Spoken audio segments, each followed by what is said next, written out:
गुरुग्राम से की है G20 की एंटी करप्शन वर्किंग ग्रुप की डेलीगेट्स का स्वागत यहां किया गया है और सीएम मनोहर लाल ने सभी डेलीगेट्स का यहां पर स्वागत किया और रात्रि भोज पर स्वागत हुआ। ये बताता है कि किस तरह से संस्कृति को प्रदर्शित किया जा रहा है। तस्वीरें आप देखिए कि किस तरह से भारतीय अंदाज में, हरियाणवी अंदाज में स्वागत हुआ है। और ज्यादा जानकारी के लिए खबरें अभी तक के संवाददाता गुलशन ग्रोवर हमारे साथ लाइव जुड़े हैं। गुलशन का हम रुख करने वाले हैं। गुलशन, जिस तरह से G20 की बैठकें चल रही हैं, हर कार्यक्रम को भव्य बनाया गया है, गुरुग्राम में किस तरह से इस कार्यक्रम में भव्यता आप देखते हैं, क्या अलग देखते हैं?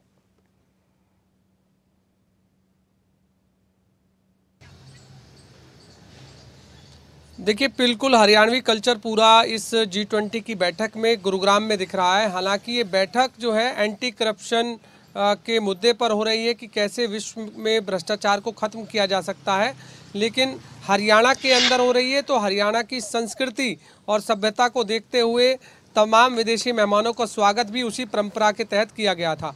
दूसरे दिन की अब शुरुआत हो चुकी है। दूसरे दिन की शुरुआत जो है CBI के निदेशक जो है सुबोध कुमार जायसवाल, उन्होंने यहाँ पर शुरुआत की है और भ्रष्टाचार को रोकने के लिए, भ्रष्टाचार कैसे रुक सकता है पूरे विश्व में, इस पर इस समय मंथन चल रहा है। और साथ में आपस में जो देश है वो कैसे कानूनी सहायता एक दूसरे की ले सकते हैं, इस पर भी विचार विमर्श किया जा रहा है। तो ये लगातार 3 दिन तक इस तरह से सत्र चलने वाले हैं। पहले दिन का जो सत्र चला वो भी भ्रष्टाचार मुक्त पर चला कि कैसे विश्व को भ्रष्टाचार मुक्त किया जा सकते हैं। लेकिन अलग अलग सत्र में आरती कि अन्य देशों में किस तरह की अन्य देशों में जो है किस तरह के वहाँ पर कानून बनाए गए हैं, उस पर यहाँ पर बताया गया है। और भारत में किस तरह के कानून है उस पर विचार विमर्श किया जा रहा है। तो यानी कि हम ये कह सकते हैं कि जिस तरह भारत देश का जो डंका है पूरे विश्व में जो है माना जाता है, और अब G20 की मेजबानी करने का जो मौका है वो इस बार भारत देश को मिला है। तो ऐसे में भारत देश भी अपने भ्रष्टाचार मुक्त को लेकर, जिस तरह से भाजपा सरकार इस समय पूरी जोर शोर से हम देखते हैं कि विपक्ष को जो है आड़े हाथों खड़ा करती है, तो ऐसे में जो भ्रष्टाचार से जुड़े मुद्दे हैं उन पर कैसे लगाम लगाई जा सकती है, इस पर जो है यहाँ गुरुग्राम में इस समय मंथन चल रहा है। तो जो अन्य देश हैं वो अपने अपने बारे में जो है वहाँ के जो भी कानून है उनके बारे में विचार विमर्श साझा कर रहे हैं। और कल हमने देखा था कि जो केंद्रीय राज्य मंत्री हैं डॉक्टर जितेंद्र सिंह, उन्होंने भी कल ये बताया था कि आरती, जिस तरह से कोई भी अपराधी है वो अपराध करने के बाद जब अन्य देश में चला जाता है, यानी कि कोई भारत देश का अगर नागरिक है वो कोई भी अपराध कर देता है तो वो किसी दूसरे देश में चला जाता है ताकि वो उस अपराध से बच सके। लेकिन उसमें अब इस एंटी करप्शन जो वर्किंग ग्रुप की जो बैठक हो रही है, इसमें ये भी बात रखी गई है कि यदि कोई भी अपराधी अगर अपराध करके जाता है, किसी भी देश में जाता है, और यदि उस अपराधी का पता लग जाता है तो कैसे कानूनी रूप से सहायता लेकर उसे अपने ही देश में जो है वापस उसे भेजा जा सके ताकि उस पर लगाम लगाई जा सके।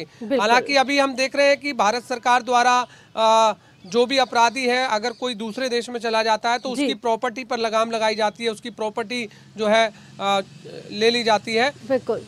अच्छा, देखिए और क्या कुछ किया जा सकता है, बिल्कुल बिल्कुल, और क्या कुछ किया जा सकता है, इस पर विचार विमर्श है। अच्छा गुलशन, देखिए कुछ ऐसे केस हाल फिलहाल में हमने देखे भी हैं, जिनमें से माल्या का केस आपने देखा होगा। विदेश में चला गया माल्या और यहाँ पर करोड़ों का गबन माल्या ने किया गया, उसकी प्रॉपर्टी पर भी एक्शन किया गया। लेकिन कई देश ऐसे हैं जो G20 का हिस्सा नहीं है, कई देश ऐसे हैं जिनमें आज भी कई भारतीय भगोड़े रह रहे हैं। उस लिहाज से G20 में लिए जाने वाले फैसले कितने महत्वपूर्ण हो सकते हैं और इसका वैश्विक स्तर पर कितना असर होगा? क्योंकि भारत में तो बहुत बार ऐसा देखा गया है कि गुनहगार यहाँ गुनाह करता है और फिर किसी दूसरे देश में पनाह ले लेता है।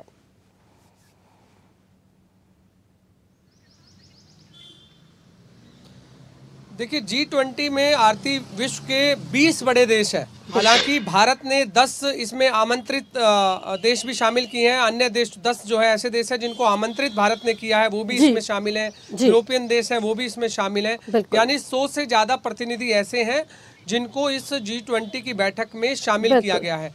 तो जो देश इसमें शामिल नहीं है, हालांकि जब बड़े देश जब एकजुट हो जाते हैं तो जो अन्य देश रहते हैं उन्हें भी उसी परंपरा के साथ चलना पड़ता है जो देश जो है बड़े देश चल रहे हैं।